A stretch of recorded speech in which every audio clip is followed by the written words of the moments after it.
You did something profoundly difficult tonight, something men rarely receive credit for, something nobody applauds or acknowledges.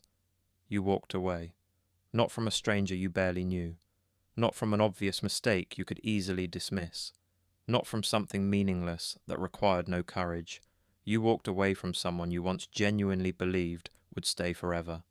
People talk endlessly about breakups, the shouting matches, the door slamming with finality, the tears, the suffocating silence, the forced explanations that satisfy no one, but they never talk about this part. The part that happens after, the lonely walk home through empty streets, the sound of your own footsteps echoing like you're a witness to your own life unravelling, the strange sensation of being both the protagonist and the observer of your own tragedy. No one warns you that the hardest moment doesn't come during the breakup itself.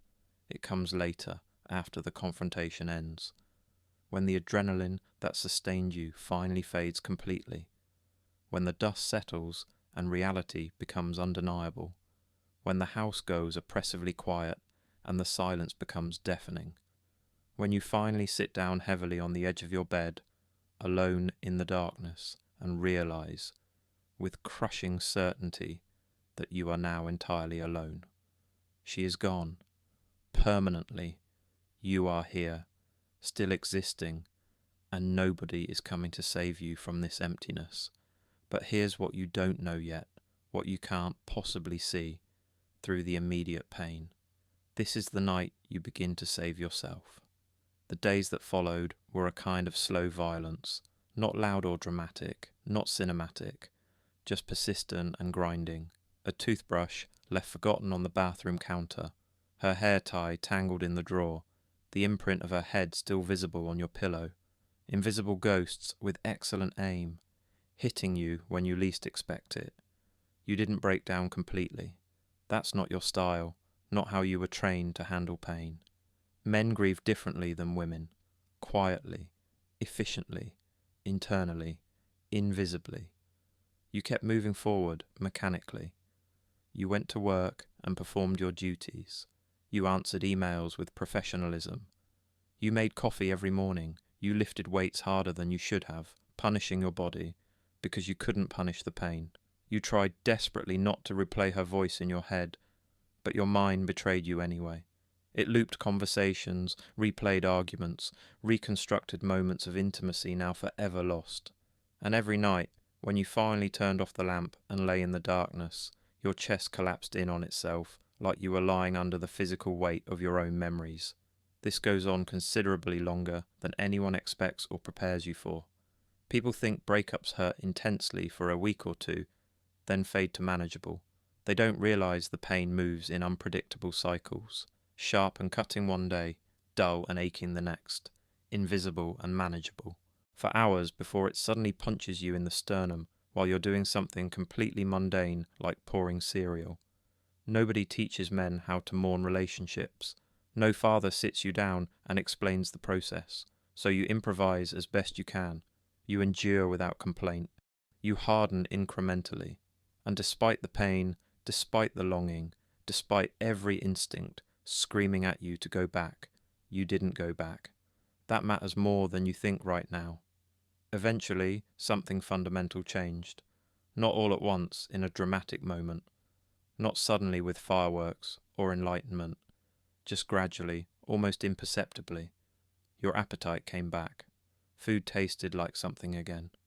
You laughed at something unexpected. A genuine laugh that surprised you. Your chest loosened a little, letting you breathe fully for the first time in weeks. Morning by morning, your life started to feel like something that belonged to you again, rather than something you were just surviving. You cleaned your apartment thoroughly, removing her presence. You upgraded your wardrobe, buying clothes that fit the man you were becoming. You cut your hair. You returned to hobbies you had abandoned years ago during the relationship. You started showing up to your own life again, with intention. You didn't become a different man. You became yourself again. The version of you she hadn't seen in a long time. The version that got buried under months of accumulated tension, confusion, miscommunication, and emotional exhaustion. You came back to life, slowly, quietly, deliberately. And that's when the universe delivered the twist every man knows too well, but never expects when it happens to him. It always happens on a night when you finally feel genuinely calm, when you're not actively thinking about her anymore. You're watching a movie or cooking dinner or just stepping out of the shower. You're not living in the past anymore. You've moved forward. You're healing. Then your phone buzzes. A familiar name lights up the screen. And just like that, instantly, your heart forgets everything it learned through weeks of painful conditioning. This is the moment that threatens to undo months of hard-won progress. The moment that ruins a good night. The moment that shakes your rebuilt confidence, not because of the text itself, but because of everything it implies about your progress and strength. You stare at the screen. Your pulse jumps involuntarily. Your stomach tightens. Your mind splits cleanly in two. Half of you wants to delete the message unread and protect your peace. The other half wants to read it 1,000 times, analysing every word. And eventually you do read it. It never says much. It never gives you the clarity you deserve. It always comes disguised as something small and innocent. Hey, thinking about you. Hope you're doing okay. I miss us. Are you around? Or the most dangerous one, the one that implies transformation. I've been doing a lot of reflecting lately. You feel the universe tilt beneath you, because you know exactly what this means and exactly what it might cost. Before you answer, before you surrender to the overwhelming rush of nostalgia, you need to understand something critically important. She didn't text you randomly. People never return without a reason, especially people who left first, who made the decision to end things. There are 3 primary psychological forces that bring someone back after you finally let go, and each one creates a different kind of danger. None of them are simple. None of them are purely romantic. None of them guarantee a healthy future. In the beginning, your attention was cheap, not because you lacked inherent value, but because it was abundant. You were available whenever she needed you. You were responsive to every message. You were present emotionally. You were giving without reservation. And human psychology is merciless with abundance. What is plentiful becomes invisible. What is constant becomes background noise, taken for granted. When you finally stopped chasing, stopped checking in compulsively, stopped looking back, you created something she didn't expect. A world where she could no longer reach you whenever she wanted. Your silence became the first real boundary you ever set with her. And scarcity, genuine scarcity, creates a kind of panic in the human brain that logic cannot override. She didn't expect to lose you, not really, not permanently. People rarely expect actual consequences for their choices. She thought you'd linger indefinitely. She thought you'd wait patiently. She thought you'd still be there whenever she decided she wanted you back, until the day you definitively weren't. And in that moment, her mind automatically rewrote the past. The flaws faded into insignificance. The arguments softened and became misunderstandings. The good moments got brighter and more meaningful. Her memory polished you like a diamond, not because she finally sees your true worth, but because she finally fears your permanent absence. When something becomes scarce, its perceived value skyrockets. This is not romance, this is biology. It's the same instinct that makes people chase limited edition shoes, sold out concerts, rare collectibles. But here's where it gets psychologically dangerous. She doesn't actually want you. She wants the feeling of not losing you. Those are not the same thing. If you return now, if you step back into her orbit without evaluating anything, the scarcity evaporates instantly. And so does the desire. This is why so many men fall into the same repeating trap. She leaves. He chases desperately. She loses interest. He moves on. She comes back. He returns instantly. She loses interest again. A cycle he never understands because he never sees the psychology behind it. There is another reason she might return, a darker one, a more psychologically dangerous one, the trauma loop. This has nothing to do with love, compatibility, or healing. This is about emotional addiction. Humans can become addicted to a dysfunctional relationship the same way they become addicted to alcohol, gambling, or adrenaline. If your relationship had cycles, calm, leading to tension, leading to explosion, leading to apology, leading to calm again, then you weren't building intimacy. You were building dependency. This is how trauma bonds are formed. Not from pure pain, not from chaos alone, but from the unpredictable mixture of pain and relief. Intermittent reinforcement, the most powerful psychological trap known to behavioral science. Break pain, receive affection, brain releases dopamine, bond deepens, pain returns, cycle repeats. You don't get addicted to pain itself. You get addicted to the relief that follows pain. And when you walked away, you broke the cycle, which means she is feeling withdrawal, not from you as a person, from the unpredictability, the emotional spikes, the roller coaster, the chemical chaos. If this is why she's back, understand something brutally important. She is not here to build a healthy future. She is here to avoid withdrawal symptoms, and if you return, you don't get stability. You get the exact same cycle, but worse. Because trauma loops intensify every time you re-enter them. The third reason is the most complicated and the most flattering and the most dangerous.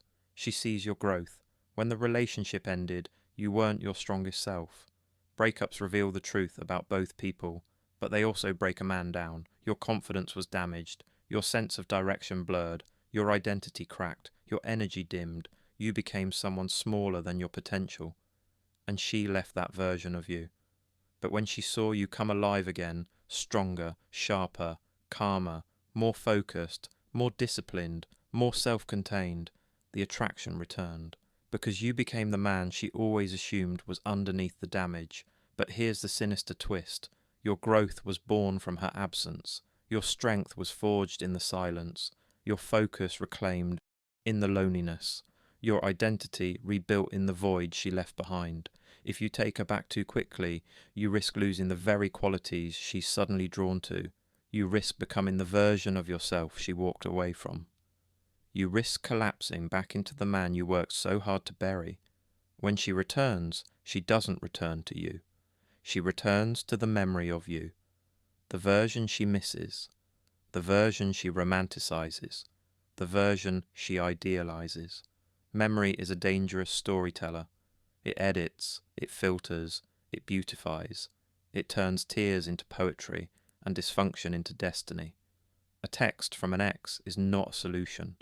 It is a question about you, a question about her, a question about the past, a question about the future, and every question demands a better answer than impulse. Do not confuse her presence with accountability. Do not confuse her message with growth. Do not confuse nostalgia with compatibility. Do not confuse longing with love. When a woman returns after you've begun to heal, the universe is not offering you a prize. It is offering you a test. Can you want someone without losing yourself? Can you feel longing without surrendering your progress? Can you revisit the past without repeating it? Can you speak from strength instead of wounded hope? If you choose to respond, you must maintain boundaries, pace, clarity, distance, self-respect. You speak calmly, directly, groundedly. You ask aligned questions. What made you reach out? What's changed since we last spoke? What accountability are you taking? What have you learned? You don't let nostalgia make the decision. You let truth make it. A real second chance requires real change. Not sentiment, not loneliness, not regret. The kind that can be described, not just felt. The kind that can be shown, not just promised. The kind that addresses the wounds instead of just missing the warmth. Healing is expensive. Don't spend it recklessly. She didn't give you this strength. Losing her did. The pain built you. The grief shaped you. The silence fortified you. She may want access to the final result, but she was never there for the construction. Does her return fit the man you are becoming? Or does it fit the man you used to be? Does reconnecting align with your future, or seduce you back into your past? Is she part of your growth, or part of what you had to grow out of? Men are forged in moments like this, not when they hold on, but when they finally understand what they should never hold on to again. If she truly belongs in your future, she will meet you where you are going, not where you have been.